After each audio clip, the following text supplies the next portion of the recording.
Hello, everybody, and today we will be talking about the long-anticipated sequel, Spider-Man Across the Spiderverse.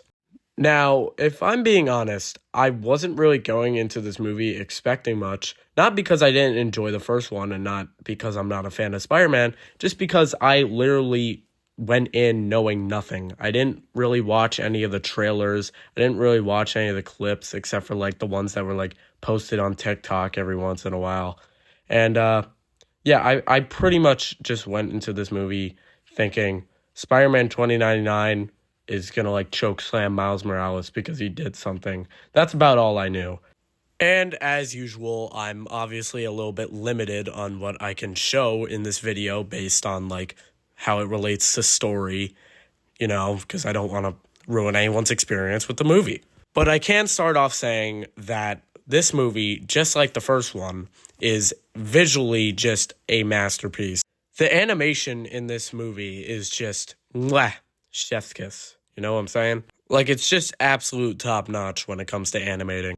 Also, Spider-Man 2099 is just an absolute beast in this movie. He's definitely, like, my favorite part of the movie. He's just awesome. Also, by the way, I changed my mic. That's why I sound different. I didn't like the other one. I just kind of have, like, an arsenal of mics laying around.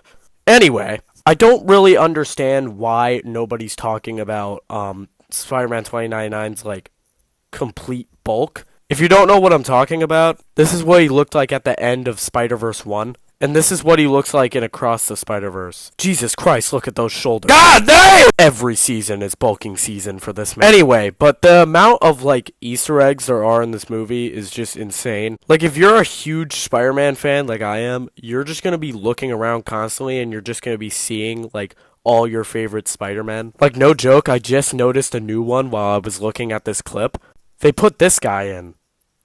If you have no idea who this guy is, let me just show you. It's this, from that, like, car commercial from, like, 10 years ago.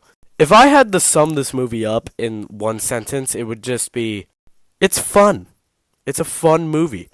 Like, if you enjoyed the first movie, you're going to enjoy the second one, possibly even more. And part of the reason why I say this movie's just plain fun is because, like, the comedy and stuff, it's just on point, Like, watch this clip from the movie. I looked at my uncle and...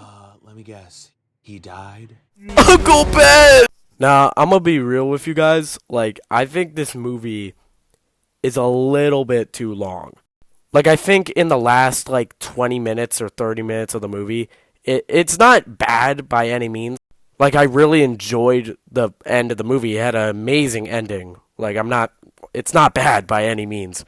I just feel like there's, like, spots where, like, it could have ended, and then, like, that last, like, 30 minutes could have just been part of the sequel. But at the same time, I'm also kind of glad that they just kind of got it all out of the way. That way we wouldn't be anxious to find out what happens next. But I'm not going to lie to you, I'm still really anxious to find out what happens next, because I'll warn you, it does end on a cliffhanger. But you can't really get mad at it, because if this movie didn't end on a cliffhanger, it would be like 4 hours long, which would be annoying. And I really think Miles has a good amount of growth as a character in this movie. Same with Gwen. Because unlike in the first movie, they focus a lot more on Gwen in this movie. They go a lot into her backstory. So I'm just saying, if you enjoyed Gwen as like a character in the last movie, you're definitely going to like her a lot more after this movie. Because I feel both her and Miles had a lot of growth, not only as a Spider-Man, but also just in their personal lives, as people, like trying to navigate through life while also being a Spider-Man, and having to go through their personal life while navigating the challenges of, being Spider-Man.